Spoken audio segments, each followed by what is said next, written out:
बातमी संभाजीनगरमधून संभाजीनगरच्या महापौर निवडणुकीसंदर्भात वेळापत्रक जाहीर झालंय। उमेदवारी अर्जांचे वितरण 4 आणि 5 फेब्रुवारीला होणार आहे।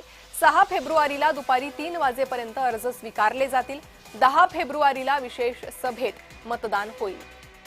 तर संभाजीनगरच्या महापौर पदाच्या निवडीसंदर्भातली ही महत्त्वाची बातमी आहे। या निवडणुकीसंदर्भात मोठी अपडेट। 10 फेब्रुवारीला विशेष सभेत मतदान होणार आहे। वेळापत्रक महापौर निवडणुकीसंदर्भातलं जाहीर झालंय।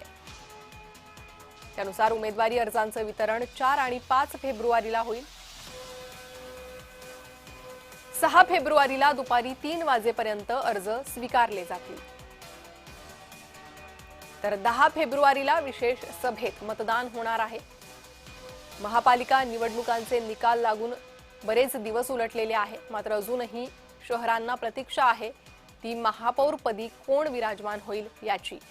संभाजीनगरमध्येही तीच परिस्थिती आहे। अधिक माहिती घेणार आहोत आमचे प्रतिनिधी विजय चिडे यांच्याकडून।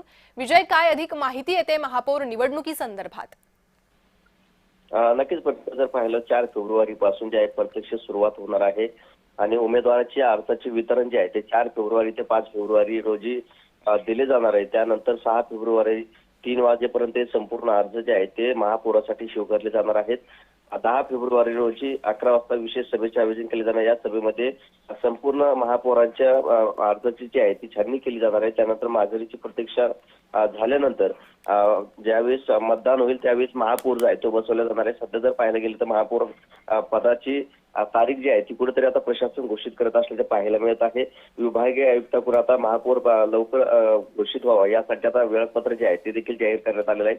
आता संभाजीनगरला नेमकी महापौर कोण बसणार हे देखील पाहणं तितकं महत्त्वाचं असणार आहे। जी विजय, धन्यवाद या सविस्तर माहिती संदर्भात। त्यामुळे आता महापौरपदी कोण विराजमान होईल याकडे लक्ष लागलेलं आहे। संभाजीनगरच्या महापौर निवडणुकीसंदर्भातलं वेळापत्रक जाहीर झालंय।